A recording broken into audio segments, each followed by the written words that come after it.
मीरपुर नाम के शहर में तेजस अपनी पत्नी नीरू के साथ रहता था। पति पत्नी दोनों ही नौकरी करते थे। एक दिन तेजस गांव अपनी माँ के पास फोन करता है।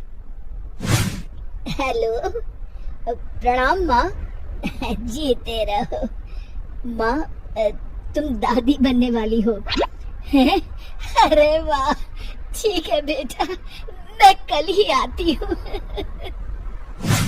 जब माँ जी शहर पहुंची तो बेटी बहू ने बहुत अच्छे से स्वागत किया। लीजिए माँ जी, चाय। अरे गर्मा गर्म पकोड़े ले आओ माँ के लिए। नीरू रसोई में गई और 2 मिनट में ही पकोड़े ले आई। जी ये लीजिए। बहू जादू से बनाए हैं क्या? अभी तो रसोई में गई थी। यम्मी। माँ जी, शीला रसोई में पकोड़े तल रही है, मैं बस लेकर आई। हे भगवान, मेरा धर्म भ्रष्ट कर दिया तूने। अब तो गंगा जल से शुद्धिकरण करना होगा। दूसरे दिन, माँ जी मैंने नाश्ता बना दिया है, ऑफिस जा रही हूँ। पर अभी तो घर का सारा काम पड़ा है। शीला आती ही होगी, झाड़ू पोछा बर्तन कपड़े वो सब कर लेगी। हमारे जमाने में घर का सारा काम हम ही करते थे। जी माँ जी, आप बहुत होशियार हैं, मैं घर ऑफिस दोनों नहीं संभाल पाती।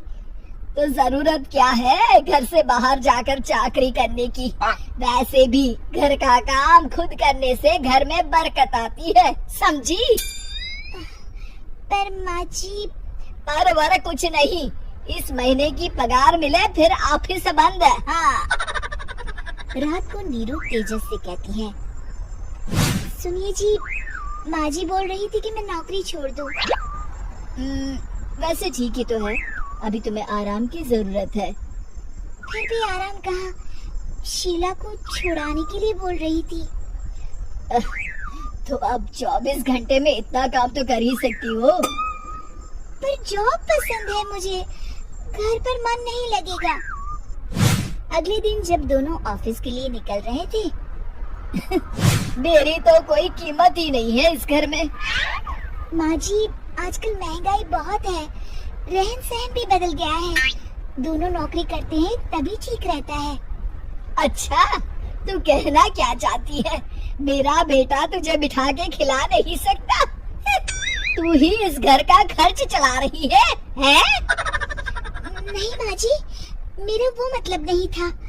मतलब खूब समझती हूँ, ये बाल धूप में सफेद नहीं किए मैंने। हाँ। अब तो ये रोज का काम हो गया था। तेजस भी रोज की झिकझिक से परेशान हो गया था। एक दिन उसने कहा, नीरू, वैसे भी तुम्हें मैटरनिटी लीव मिलने वाली है, तो अभी से ही छुट्टी ले लो। पर क्या, मेरी सैलरी अच्छी खासी है। आखिर नीरू ने रिजाइन कर दिया। जब बच्चा हुआ तो घर में सब बहुत खुश हुए।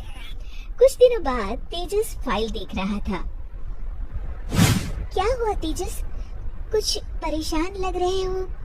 हाँ, वो हमारी जितनी सेविंग्स थी वो तो हॉस्पिटल में और छठी के फंक्शन में खत्म हो गई है नीरू। और अभी वैसे मंदी चल रही है तो मैं बोल रही थी कल मुन्ना को हेपेटाइटिस का टीका लगवाना है। नीरू, क्या पोस्टपोन नहीं कर सकते? नहीं जी, बिल्कुल नहीं। अब तेजस को समझ में आ रहा था कि उससे गलती हुई है।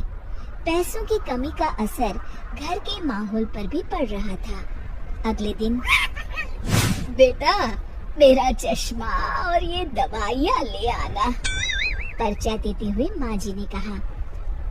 जी। तेजस, मुन्ना के लिए दूध का डिब्बा और डायपर भी ले आना, और ये किराने के सामान की लिस्ट है, इसे भी लाना है। तेजस गुस्से में लिस्ट मरोड़कर फेंकता है और चिल्लाता है, पैसे क्या पेड़ पर उगते हैं? ये ले आना, वो ले आना। अरे, पर ये जरूरत का सामान ही है। वो गुस्से में बिना कुछ कहे ऑफिस चला गया। अरे लंच तो ले जाइए। नीरू दौड़ कर डिब्बा पकड़ाती है एक दिन खाना खाने के बाद, नीरू, अब तो मुन्ना कुछ बड़ा हो गया, तो अब तुम वापस ज्वाइन कर लो ना जॉब। पर इस रिसेशन में जॉब मिलना बहुत मुश्किल है, ट्राई तो करो। फिर मुन्ना, माँ जी है ना, और एक फुल टाइम मेड भी लगा लेंगे। पर माँ जी, उन्हें तो पसंद नहीं।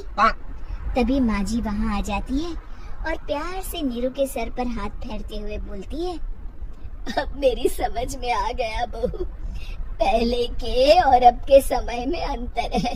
तुम काम शुरू करो, मुन्ना की जिम्मेदारी मेरी। मेरी प्यारी माँ जी। ये कहकर नीरू उनके गले लग गई। शिक्षा, परिवर्तन संसार का नियम है, हमें भी समय के साथ चलना चाहिए। उम्मीद है कि आपको हमारी ये कहानी पसंद आई होगी। कृपया हमारे चैनल को सब्सक्राइब करें और सभी अपडेट्स के लिए बेल आइकन जरूर क्लिक करें। और हाँ, वीडियो लाइक और शेयर करना मत भूलिएगा।